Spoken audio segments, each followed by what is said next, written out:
kita, ya, saya percaya damai sejahtera yang sudah Tuhan berikan kepada setiap anak-anaknya tidak akan pernah dicuri oleh siapapun. Amin. Kita ambil dari Mazmur 32 ayat 8. Tema bulan ini di gereja kita House of Kana.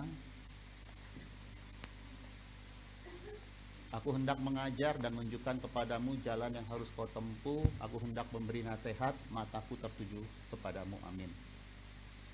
Ayat ini mengajarkan kepada setiap kita bahwa semua jawabannya itu ada di firman Allah.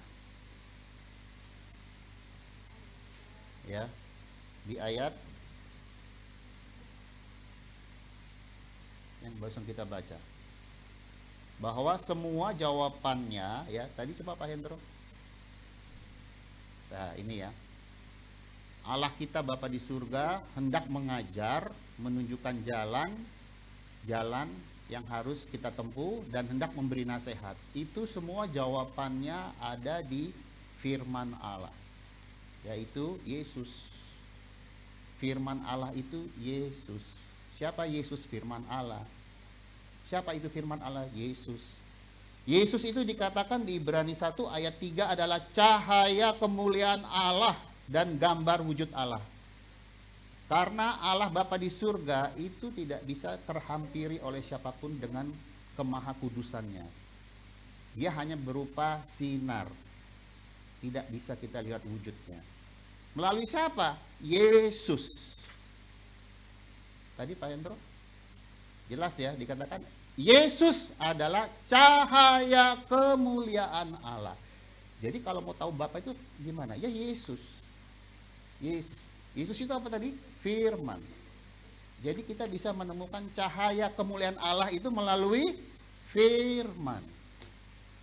Ya, dan gambar wujud Allah, ya, dan menopang segala yang ada dengan Yesus yang penuh kekuasaan. Dan setelah ia selesai mengadakan penyucian dosa, yaitu menebus hidup saudara dan saya, Yesus duduk di sebelah kanan yang maha besar, di tempat yang tinggi. Sama juga dengan Kolose 1 ayat 15. Ya. Jadi Yesus adalah mempresentasikan Allah Bapa, pribadi Allah Bapa di surga. Ia adalah gambar Allah yang tidak kelihatan. Allah yang tidak kelihatan kita bisa kenal melalui Yesus. Yang sulung yang lebih utama dari segala diciptakan. Tetapi dia tidak diciptakan. Nah ini hati-hati ya. Pengajaran-pengajaran sesat hari-hari ini mengatakan Yesus itu diciptakan. Bukan, dia bukan diciptakan. Jangan terjebak dengan ayat ini. Kalau kita mau lanjut ayatnya itu nanti justru melalui dia segala sesuatu diciptakan yang ada di alam semesta. Ya. Kita tidak dapat menemukan jawaban di luar firman. Jadi di Mazmur tadi 32 ayat 8 itu kita harus mau menemukan jawaban itu di firman, di Yesus. Karena dia mempresentasikan Allah Bapa kita di surga. Nah, hari-hari ini Bapak Ibu, Saudara yang saya kasihi, ya, kita mau tidak mau harus mempunyai hasrat atau keinginan yang kuat untuk semakin dekat dengan Tuhan. Hari-hari ini.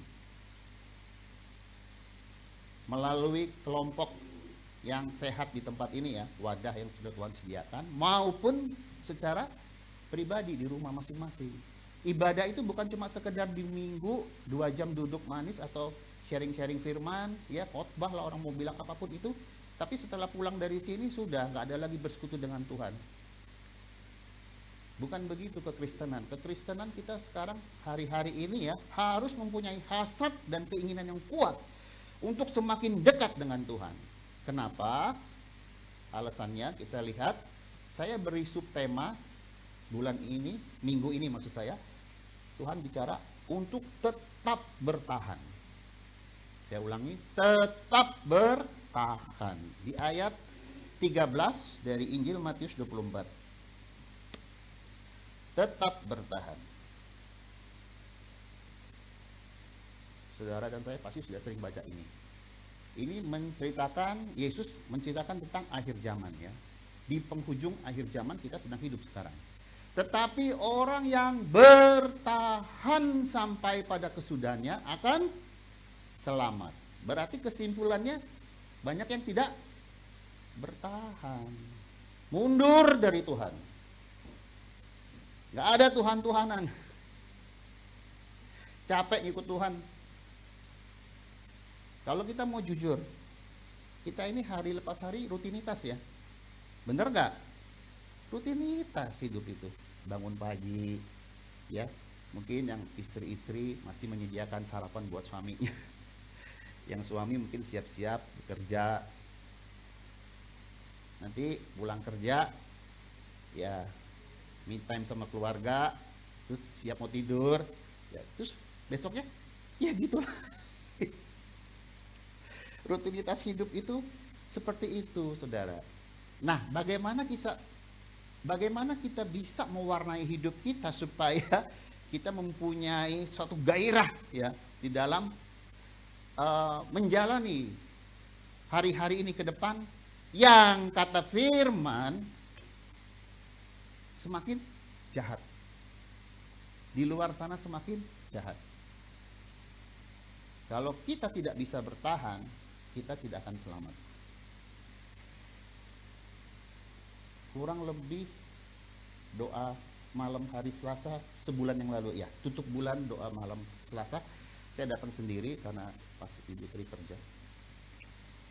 Tuhan itu, ini dengar baik-baik ya Bapak Ibu Saudara, Tuhan itu bisa bicara melalui apa saja, tapi terutama firman ya. Jadi begini, kalau Tuhan sudah bicara kepada kita melalui apa?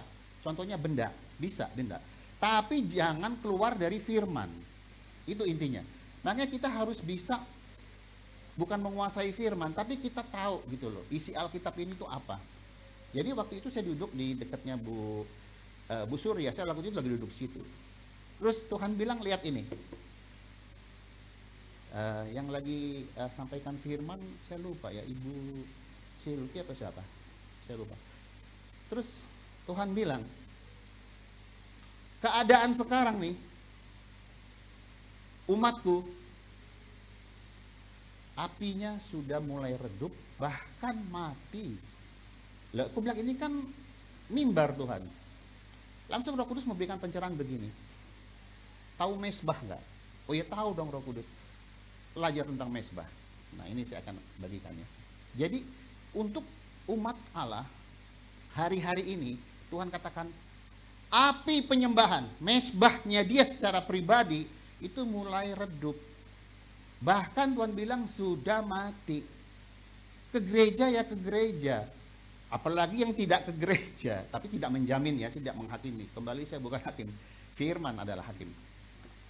Firman dengan jelas berkata, kalau kita tidak kuat di dalam firman, pasti kita tidak akan bertahan menghadapi hari-hari ke depan. Mesbah pribadi dengan Allah, itu poin pertama. Mesbah pribadi dengan Allah, Bapa, Putra, dan Roh Kudus dari hati yang bersih. Hati kita ini harus murni. Kalau kita mau membangun mesbah pribadi dengan Allah, tapi masih nyimpen kepahitan, jengkel sama orang, itu nggak akan bisa, nggak nembus. Kita harus bisa membangun mesbah pribadi dengan Allah Bapa, Putra, dan Roh Kudus dengan memiliki hati yang murni, bersih di hadapan Tuhan. Makanya saya mengajak setiap kita, termasuk saya yang berdiri di sini, introspeksi diri. Jangan terlalu banyak nunjuk, tapi tidak pernah. Si telunjuknya nggak pernah ke sini. Introspeksi diri. Tuhan, apakah aku sudah memiliki hati yang murni, hati yang bersih di hadapanmu untuk membangun mesbahku secara pribadi dengan Allah Bapa, Putra, dan Roh Kudus. Kembali saya katakan, kalau hati kita masih dicemari dengan perbuatan-perbuatan, dosa nggak akan nembus. 5 jam lagi, jangankan 5 jam, 5 menit doa aja wis.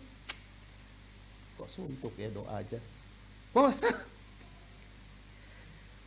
Kita ini yang perlu dipelajari ya, harus menyadari Allah itu tidak kelihatan ya, dia bersifat roh. Tapi kita harus mengerti dia itu selalu hadir di dalam hidup kita dalam setiap waktu, setiap saat. Tapi nggak bisa ya, belajar. Bisa. Pada saat kita melakukan kesalahan aja, sampai kita bisa membayangkan Yesus tersenyum sama kita. Jangan diperbuat apa yang aku tidak suka. Seperti itu. Kalau kita betul-betul memiliki hasrat Tuhan. Lah Tuhan kok orang lain bisa, kok aku enggak? Kalau orang lain bisa, aku enggak bisa, percuma dong Tuhan aku jadi orang Kristen. Betul? Betul dong. Ngapain jadi orang Kristen? Enggak bisa ketemu sama Allahnya yang hidup. Kita sama aja dengan orang-orang yang di luar sana yang tidak percaya Yesus. Yesus sudah memberikan jalan kemudahan untuk kita dapat bersekutu dengan Dia, Allah Bapa, Putra dan Roh Kudus, melalui firman dengan pimpinan Rohnya. Maka tadi saya bilang, jangan menganggap sepele kehadiran Tuhan. Roh Kudus itu ada di dalam kita. Ya, ini pembelajaran setiap umatnya ya, untuk mulai mengerti. Oh, mulai hari ini Tuhan, aku harus betul-betul sungguh-sungguh Tuhan. Aku menyadari bahwa Engkau hadir di dalam hidupku dalam setiap waktu, setiap saat, setiap detik. Tuhan itu tidak pernah meninggalkan kita. Kita harus sungguh-sungguh memiliki hati yang haus dan lapar akan Tuhan. Karena kalau tidak, hari-hari ini ya, yang akan terjadi di luar sana, kekacauan yang sangat luar biasa. Ada perang, gempa bumi, tsunami, bencana alam, banjir, bla bla bla, gunung meletus dan lain sebagainya, sakit penyakit, krisis ekonomi. Kita tidak bisa hidup tanpa Tuhan. Harus sungguh-sungguh menyadari, tanpa Engkau Tuhan, aku nggak bisa hidup, nggak bisa bertahan. Mesbah, bahasa Ibrani itu misbik. Dan bahasa Yunaninya altar. Ya, jadi mesbah itu adalah korban, bukan kurban ya, korban syukur, Kita jadi membawa hidup kita itu menjadi persembahan yang hidup, dikatakan di Roma 12 ayat 1 sampai 3. Persembahan yang hidup yang berkenan kepada Tuhan.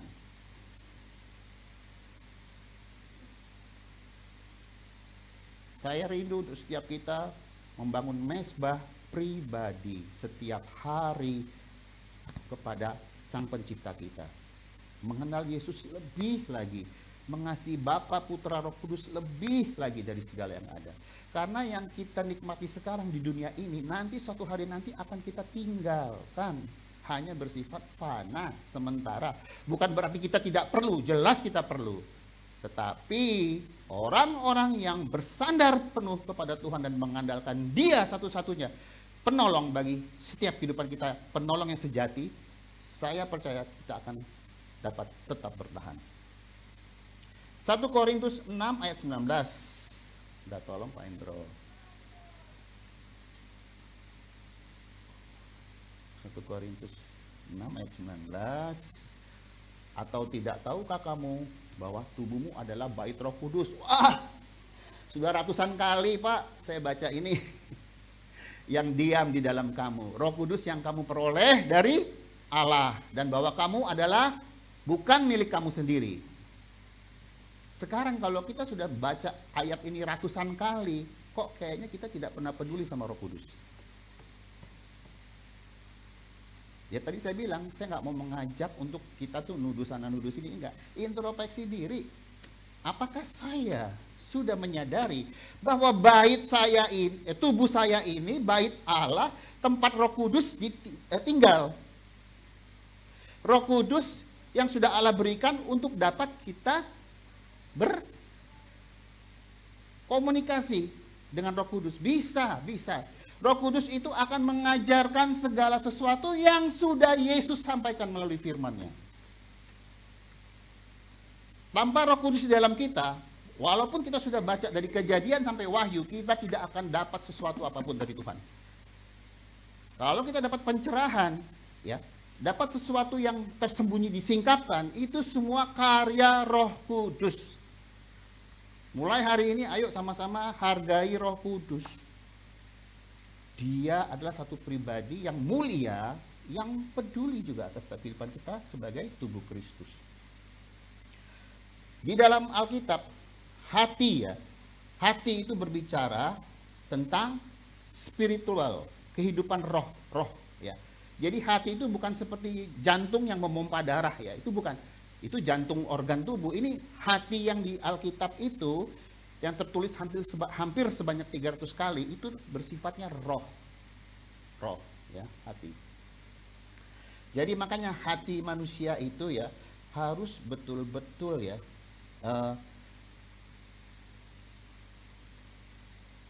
mengalami rekonsiliasi yang dari Tuhan. Makanya ada ayatnya mengatakan, aku memperbarui akal budi dan hatimu supaya engkau betul-betul mengenal aku, mengerti. Umatku binasa karena tidak mengenal aku. Tuhan katakan seperti itu.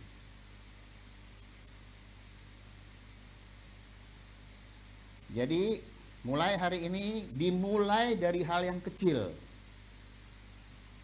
Saudara, kita belajar dimulai dari hal yang kecil. Mau di sini, di rumah, di pekerjaan, di kampus, di sekolah, kita mulai sesuatu hal yang kecil. Hargai bahwa Roh Kudus itu ikut kemana kita pergi, itu Roh Kudus ada. Jadi pada saat kita mau melakukan sesuatu yang bukan merupakan kehendak Bapa, pasti kita akan dikasih peringatan sama Tuhan.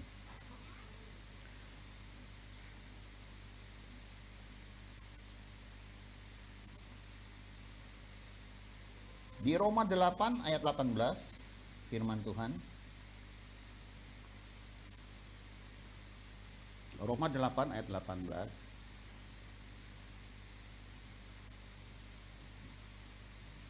Nah, sebab aku yakin bahwa penderitaan zaman sekarang ini tidak dapat dibandingkan dengan kemuliaan yang akan dinyatakan kepada kita kelak.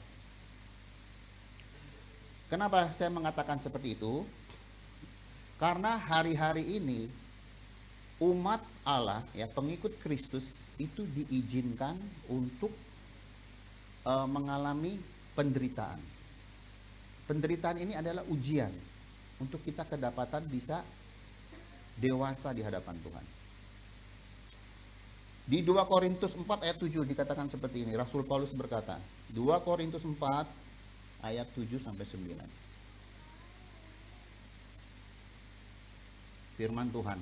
Tetapi harta ini kami punyai dalam bejana tanah liat supaya nyata bahwa kekuatan yang melimpah-limpah itu berasal dari Allah, bukan dari diri kami. Jadi Bapak Ibu Saudara dan saya, kalau hari-hari ini kita sedang diizinkan untuk mengalami penderitaan, jangan takut. Kekuatan yang melimpah-limpah dari Allah akan diberikan kepada setiap kita. Jangan berhenti mengikuti Yesus. Tetap, sekali Yesus tetap Yesus. Penderitaan apapun yang diizinkan hari-hari ini untuk memurnikan hidup kita di hadapan Allah sebagai mempelai Kristus, kita akan diberikan kekuatan yang melimpah-limpah, bukan dari diri kita sendiri, tapi itu semua berasal dari Allah, Bapa di surga. Di ayat 16-nya Pak Hendro, tetap di Korintus 4 ya, 2 Korintus 4, tapi kita loncat ke 16.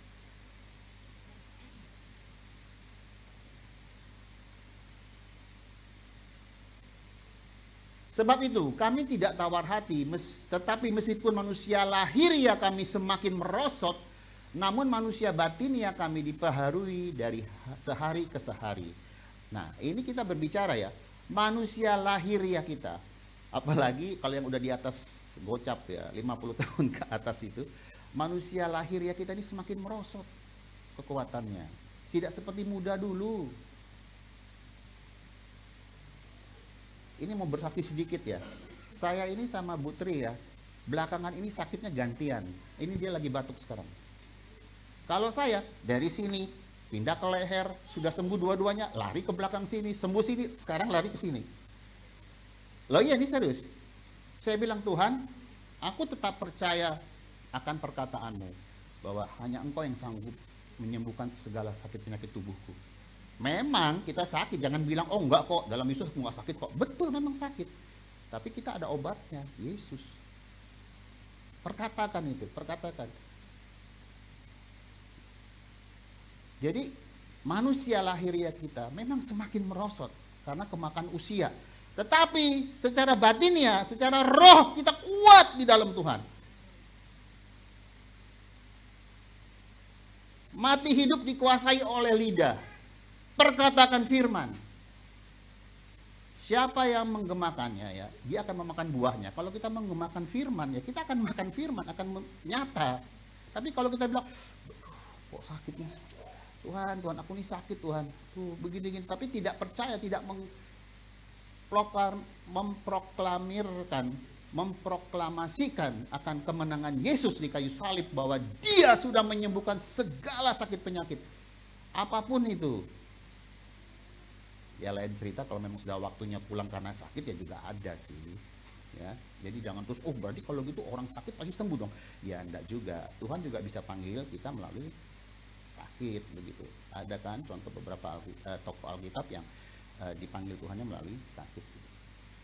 Terus tadi ayat 16, terus 17-nya Pak Hendro.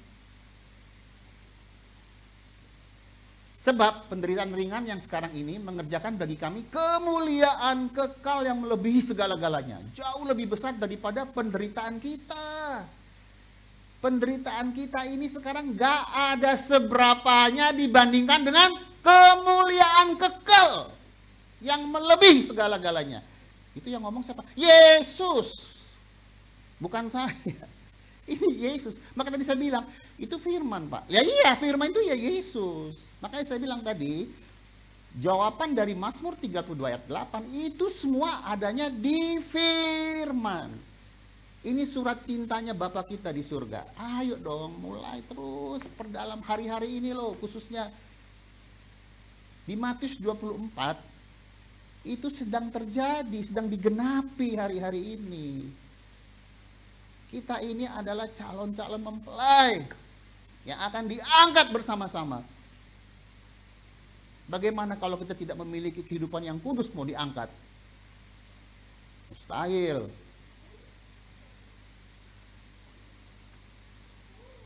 Jangan cuma karena menderita jadi mundur dari Tuhan. Ayat 18-nya Pak Hendro. Sebab kami tidak memperhatikan yang kelihatan oleh kasat mata.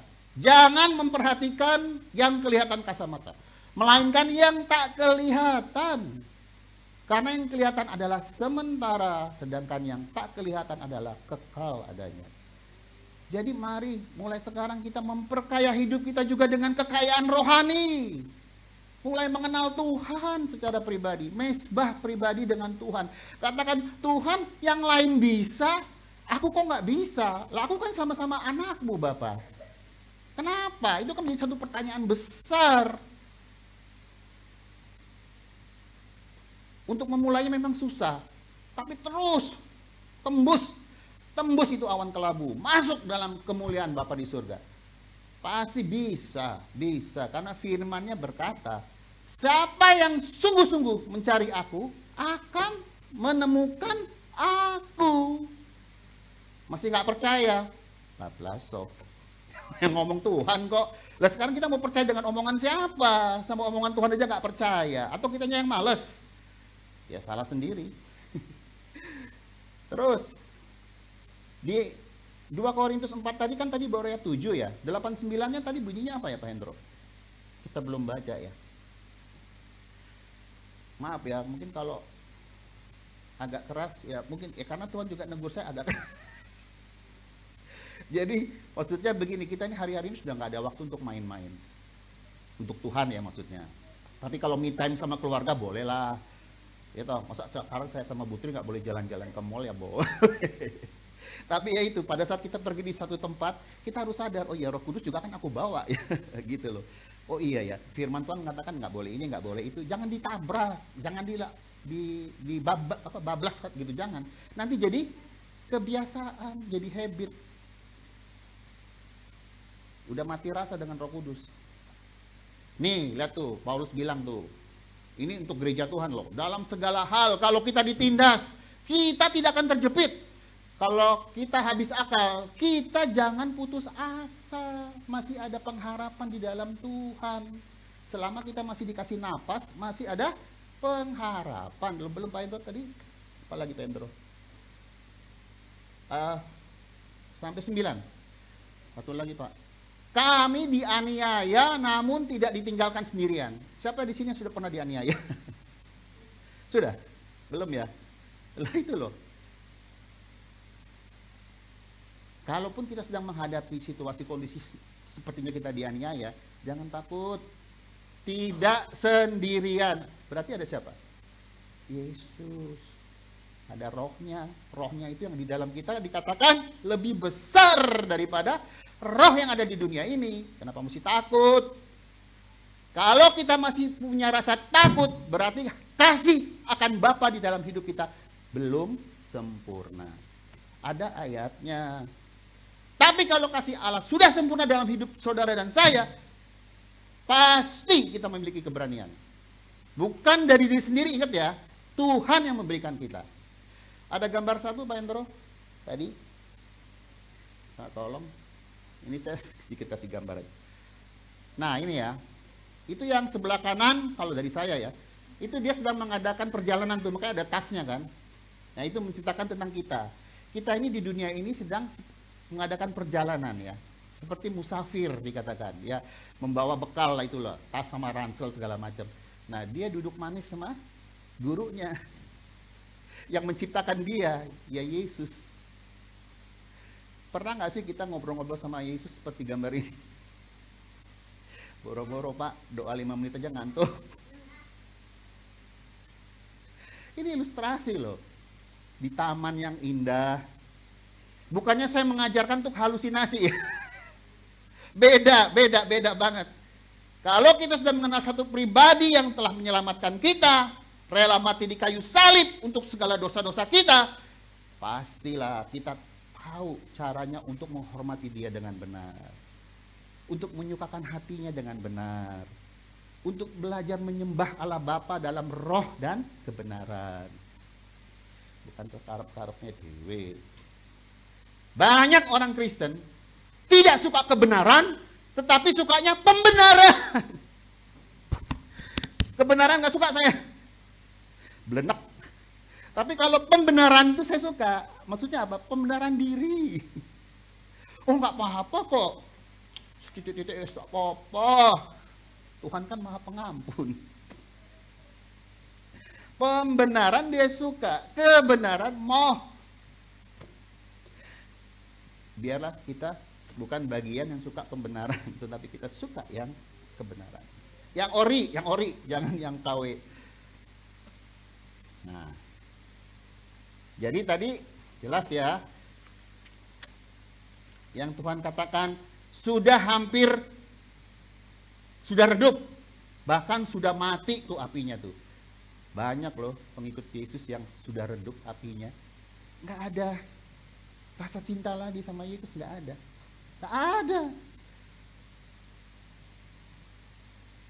Kita bisa buktikan apa kalau kita cinta Tuhan? Salah satunya aja. Setiap bangun pagi, saya tuh langsung tersenyum sendiri.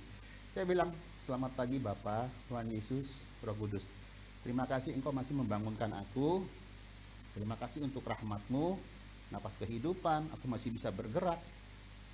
Setiap pagi, kalau saya bangun, saya senyum sendiri.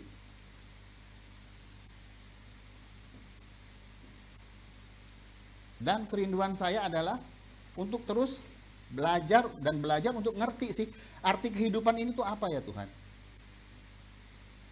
Apakah aku sudah menyenangkan hati Bapa di surga atau belum? Kalau masih belum, tolong ajar aku Roh Kudus agar aku mengerti panggilan hidupku itu apa. Bicara tentang the high calling from heaven, panggilan tertinggi yang dari surga, itu setiap kita ada.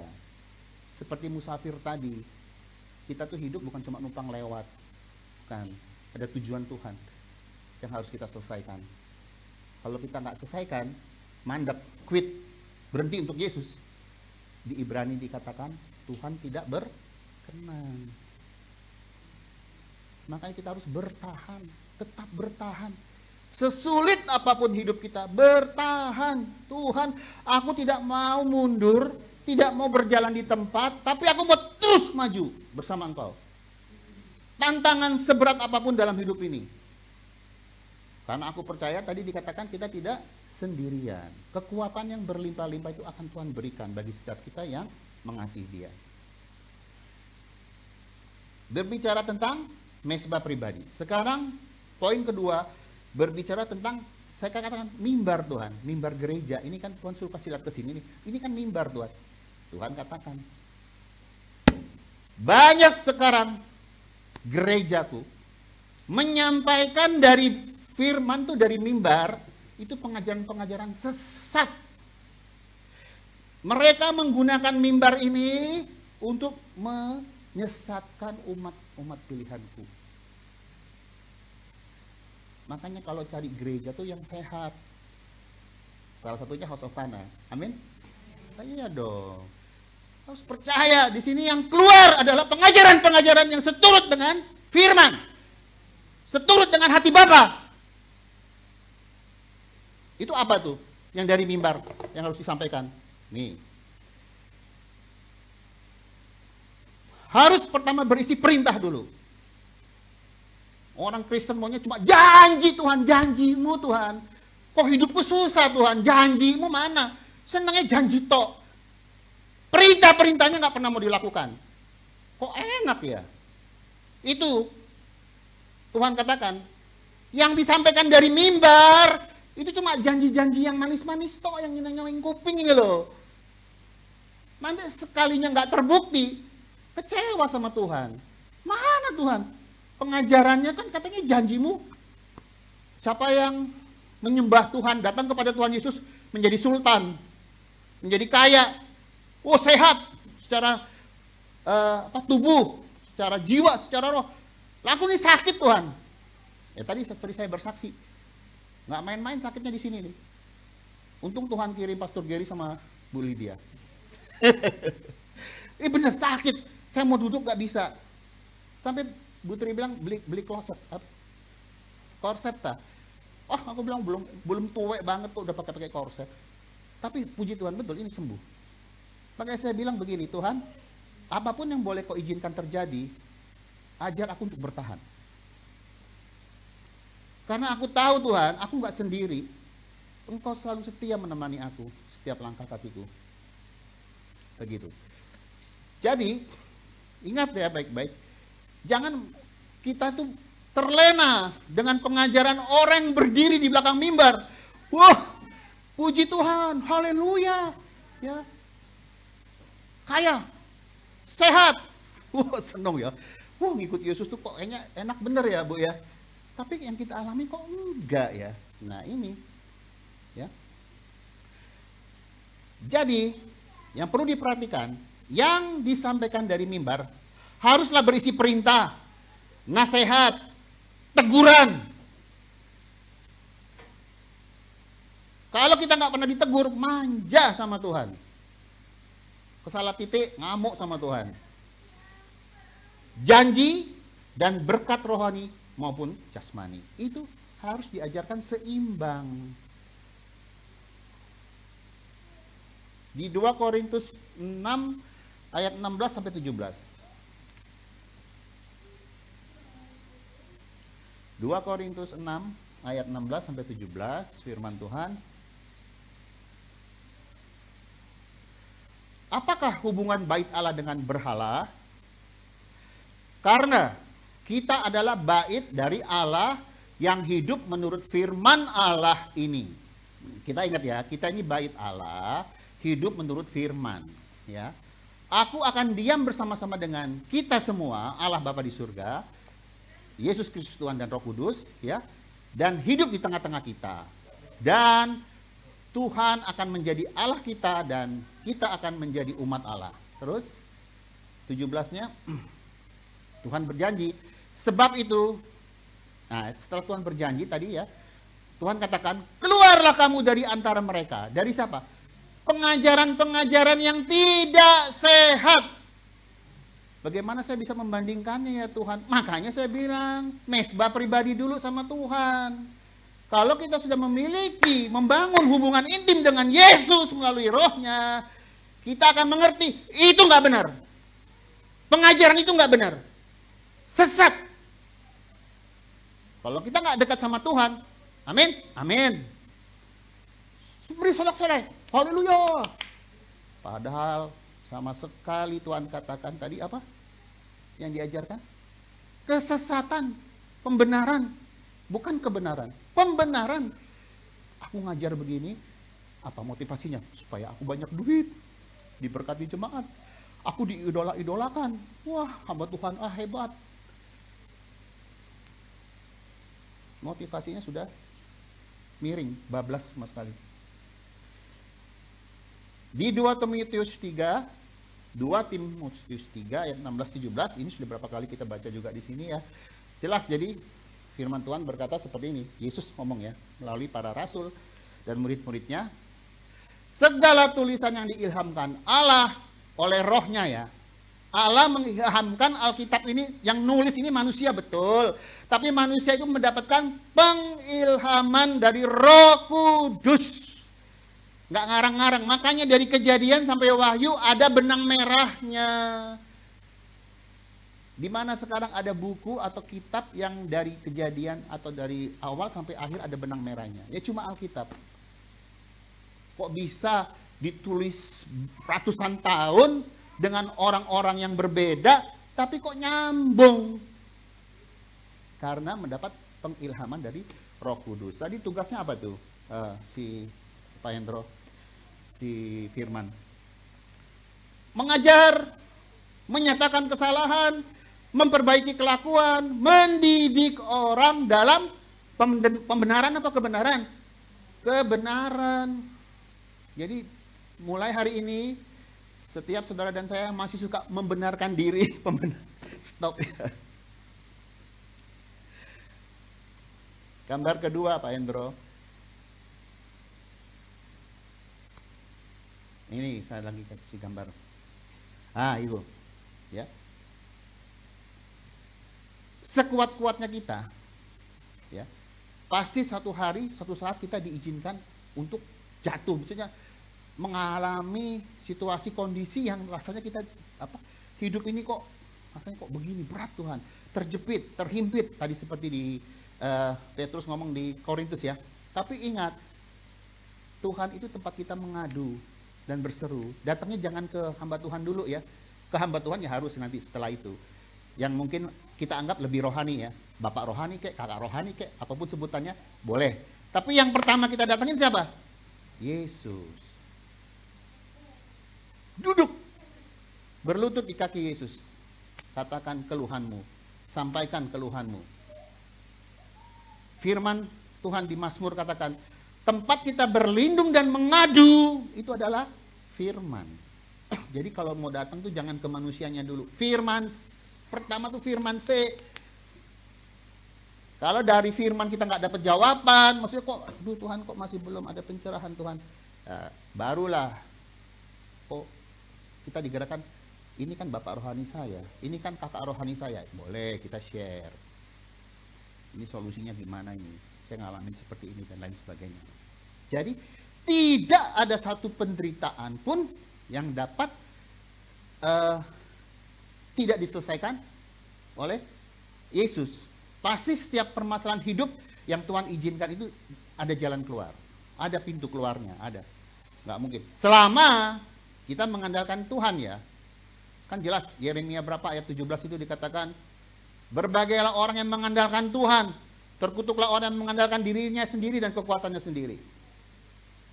Gitu. Kekudusan Allah tidak dapat terhampiri oleh siapapun. Ya. Maha kudus Allah kita. Tapi syukur kepada Allah. Setiap kita yang percaya kepada Yesus sudah ditebus oleh darahnya yang mahal. Kita ini sudah hidup berhiaskan, dilingkupi oleh kekudusan Allah. Jadi siapa yang bisa bertemu dengan Allah? Kita yang sudah bertobat lahir baru ya. Jangan cuma sampai di bertobat ya, harus lahir baru. Kalau tanpa lahir baru kita tidak bisa melihat kerajaan Allah. Setiap kita yang sudah percaya, bertobat dan lahir baru, kita itu sudah dihias dan dilingkupi oleh kekudusan Allah. Jadi kita bisa datang kepada Allah kita melalui Imam Besar Agung Perantara Sejati Yesus Kristus Tuhan dengan pimpinan dari Roh Kudus. Jadi ada sesuatu yang Roh Kudus akan ajarkan kepada kita.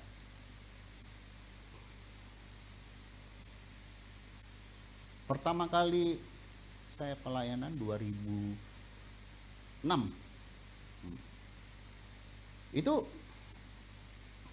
saking saya baru mulai lahir baru ya, dari yang kehidupan gemerlap malam yang tadinya amburadul gitu, terus ketemu sama Ibu Tri, saya lahir baru, saya pelayanan langsung terjun. Itu ya, percaya nggak percaya saudara, kalau lagi ibadah nih ya, duduknya aja ditentuin loh sama Tuhan, kamu duduk situ. Terserah kalau nggak percaya atau percaya. Kita nurut, harus nurut, saya duduk situ. Nah, terus apa yang saya harus lakukan Tuhan? Segala macam bilik-bilik. Sementara lagi ibadah, doa penyembahan, Tuhan bilang samperin ibu itu. Loh, saya nggak kenal Tuhan. Datang ke dia, saya datengin. Bisikan di telinga gini. Benar Pak, apa yang Bapak bilang benar. Loh, bukan saya. Ini roh yang mengatakan kepada saya bahwa ibu harus begini.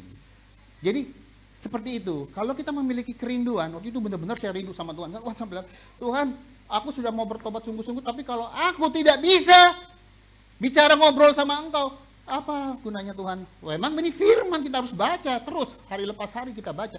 Tapi ada masa-masa satu waktu di mana begini, pada saat kita mau melakukan sesuatu, tiba-tiba ada seorang bilang, jangan. Nah itu sudah Roh Kudus yang bilang, kalau kita masih labrak aja, masih bablas, lama-lama kita tidak akan memiliki kepekaan untuk mendengar suara Tuhan. Padahal di Yesaya katakan, setiap pagi pertajam telingaku Tuhan untuk mendengar suaramu. Firman.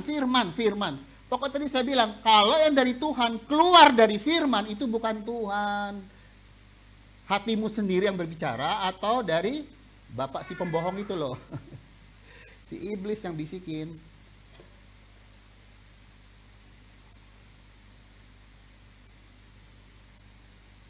Jadi, kekudusan Allah yang tidak dapat terhampiri oleh siapapun juga, kecuali kita yang spesial di mata Allah, anak-anak yang sudah ditebus dengan darah yang mahal, ya. Apakah kita masih mau mencemari kekudusan Allah dengan perbuatan-perbuatan dosa? Itu menjadi pertanyaan. Pembelajaran buat kita. Ini tidak memandang bayi rohani, remaja, dewasa, orang tua rohani, enggak. Kita semua belajar di tempat ini, belajar. Ya. Apakah kita masih mau mencemari kekudusan Allah dengan perbuatan-perbuatan dosa?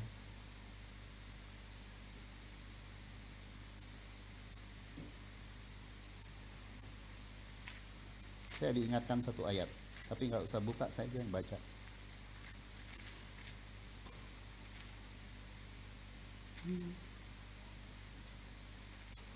Bentar ya. 5, 6.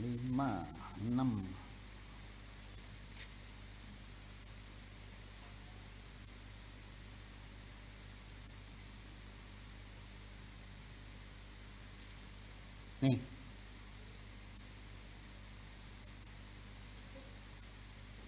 Saya bacakan ya, Matius 7 ayat 6. Jangan kamu memberikan barang yang kudus kepada anjing, dan jangan kamu melemparkan mutiaramu kepada babi, supaya jangan diinjak-injaknya dengan kakinya, lalu ia berbalik mengoyak kamu. Dulu saya tuh nggak ngerti, apa ya Tuhan, ini maksudnya kok susah banget. Tuhan sekarang balik ke saya. Apakah jangan-jangan ini saya anjing atau babi? Nangkep ya? Kita ini kan lebih senangnya kalau baca firman, oh itu untuk si A, oh itu untuk si B. Tiba-tiba Roh Kudus menempelak saya. Kalau engkau yang di posisi anjing atau babi, gimana? Pernahkah engkau sadarkan hal itu? Sudah dikasih kebenaran firman, diberitakan, tapi nggak dianggap sepi. Terserahlah itu, si Pak Ben mau ngomong apa dari A sampai Z, yang penting gue udah duduk manis, gue datang, gue absen ke gereja, nanti gue pulang, wes mari, kan kelihatan gue ke gereja.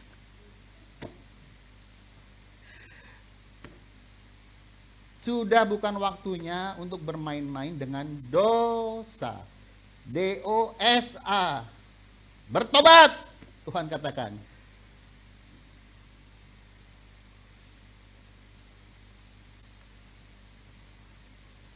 Bangun kehidupan rohani dengan dasar iman yang teguh. Ya. Kepada firman Allah yang kudus dan hidup. Dan firman itu berkuasa atas segala yang ada. Bahkan menopang alam semesta termasuk kehidupan saudara dan saya. Firman yang menopang kita. Kalau nggak ada firman, saya nggak ada di sini.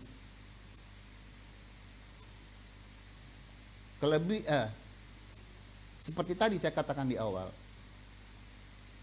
Secara fisik saya ini lagi lemah. Pun tadi kesini saya nggak kesempoyongan kok. Tapi saya bilang enggak. Jangan coba-coba menghalangi aku untuk memberitakan Injil hari ini. Saya katakan sama si jahat. Sampai saya bilang sama istri saya, apa kita mesti pindah ya dari tempat situ ya, yang saya tinggalin sekarang sama istri saya. Kok saya sumpek gitu loh. Kalau pulang ke rumah tuh rasa nggak ada. Saya bilang, Tuhan, berikan kami berdua kekuatan Tuhan. Apalagi istri saya kan masih bekerja ya. Tapi saya bersyukur sudah mau masuk masa pensiun. Kasihan sama istri saya. Habis nanggung katanya kalau dia mau selesain aja sampai pensiun. Sebentar lagi udah mau pensiun, jadi saya bersyukur. Nah, jadi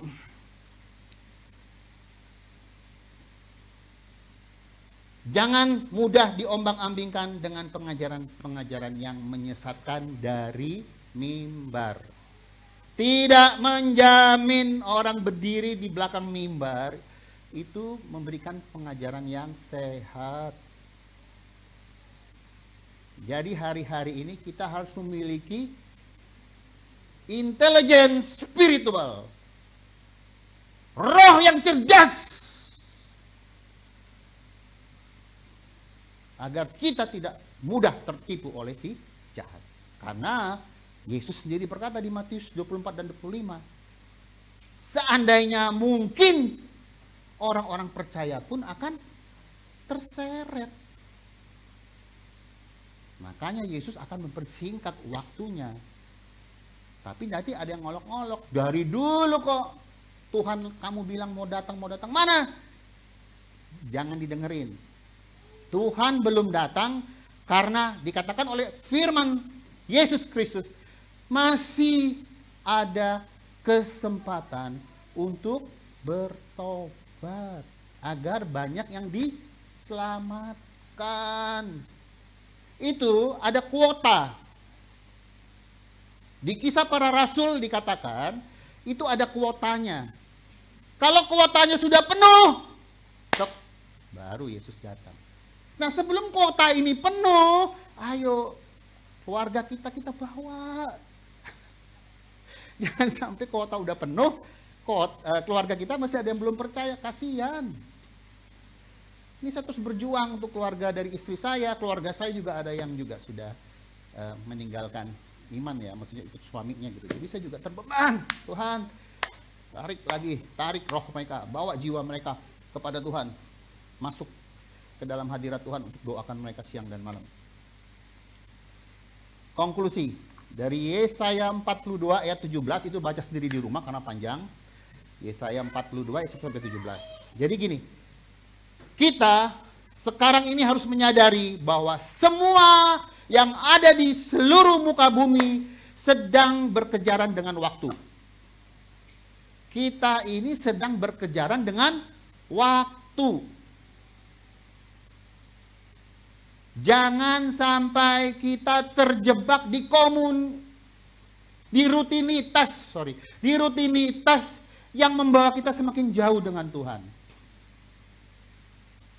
Tetap luangkan waktu, adakan mesbah pribadi dengan Tuhan, dan harus aware dengan pengajaran-pengajaran yang disampaikan dari balik mimbar. Saya nggak ke gereja, nggak apa-apa Pak, saya suka YouTube kok. Tahu nggak ini yang ngajar bener atau enggak? Kita nggak usah pusingin kehidupannya dia sehari-hari, apa buahnya, biar itu urusannya dia sama Tuhan. Tapi yang penting nih pengajarannya bener nggak nih? Bukannya terus kita merasa bahwa, oh berarti HOC yang paling benar. Enggak, kita semua juga lagi belajar untuk memberi nasihat, perintah, teguran, janji juga harus ya. Karena Tuhan tidak pernah berdusta. Jadi setiap yang sudah dijanjikan pasti Tuhan genapi. Tidak banyak lagi waktu yang tersisa, harus bergerak sesuai dengan kehendak Allah. Dan jangan berdiam di tempat, di zona nyaman. Kita itu penyakitnya manusia, kalau sudah di zona nyaman, nggak mau cari Tuhan. Iya Pak ya?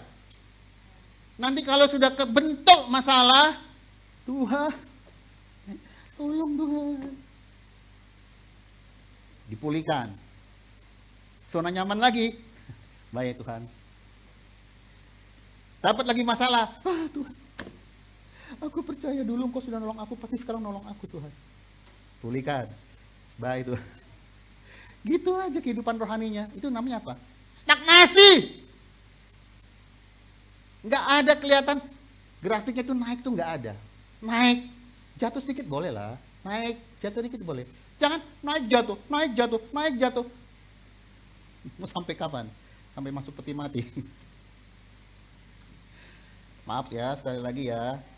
Karena Tuhan itu negur saya tuh, hari-hari ini kalau engkau nggak serius, engkau sebagai, maksudnya gini, kita ini kan semua di sini kan hamba-hamba Tuhan. Khususnya kami-kami yang memberitakan firman itu kan sebagai ya penyambung lidahnya Tuhan. Itu lebih banyak dituntut loh.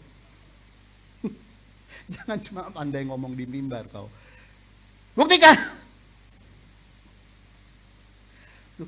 Ya itulah Tuhan, saya bilang memang ikut engkau. Ya apa orang bilang, enak-enak apa ngeri ya, oh ngeri. Ya begitu. Nah jadi mulailah sesuatu yang baru dengan Tuhan ya. Kita lihat di Yesaya 43 ayat 18-19. Ini sebagai penutup. Yesaya 43 ayat 18-19. Ini dari perjanjian lama. Masuk. Firman Tuhan. Janganlah ingat-ingat hal-hal yang dahulu. Jangan pernah menoleh ke belakang. Penyesalan tinggal penyesalan. Ayo, bangkit. Mulai sesuatu yang baru dengan Tuhan. Janganlah perhatikan hal-hal yang dari zaman purbakala. Masa lalu kita tuh sudah dikubur, sudah selesai. Jangan lagi mau diintimidasi dengan rasa takut, khawatir, dan lain sebagainya oleh si iblis. Ya. Terus 19. Lihat, aku hendak membuat sesuatu yang baru, yang sekarang sudah tumbuh. Belumkah kamu mengetahuinya? Ya, Tuhan katakan, aku hendak membuat jalan di padang gurun dan sungai-sungai di padang belantara. Jadi penderitaan yang selama ini Tuhan sudah izinkan terjadi dalam setiap kehidupan kita anak-anaknya, mulai hari ini kita harus beriman. Seperti saya katakan, Tuhan sedang membuat sesuatu yang baru.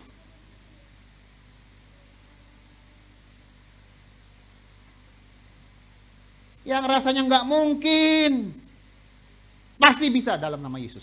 Bersama Yesus pasti bisa. Yang tak mungkin bagiku, semua mungkin bagimu. Ya toh?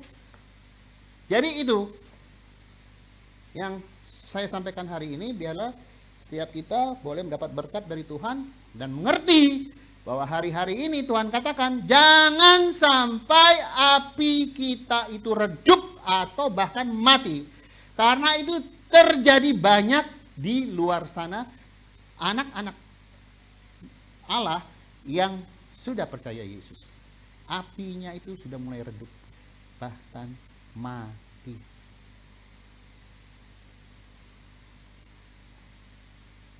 Memiliki hasrat yang dalam. Mulai besok Tuhan, atau malam ini aku mau mengadakan mesbah pribadi dengan Engkau. Keselamatan itu tidak rame-rame. Nanti kalau masuk surga saya nggak nyari tri, enggak bu, mana enggak, ya dia sendiri, ya saya sendiri urusannya. Tapi mesbah keluarga juga perlu. Mesbah pribadi sama Tuhan, terus nanti kalau malam ajak keluarga, mesbah keluarga. Setelah kita membangun mesbah keluarga, kita membangun hubungan yang dekat dengan Allah melalui firman-Nya di bawah pimpinan Roh-Nya, kita harus aware, waspada dengan pengajaran-pengajaran yang disampaikan dari balik mimbar. Tuhan katakan, hati-hati. Hari-hari ini akan semakin banyak antikristus yang berdiri di belakang mimbar, seolah-olah menyampaikan firman kebenaran, padahal itu hanya tipuan dari si iblis yang berusaha untuk membuat kita jadi kecewa dengan Tuhan.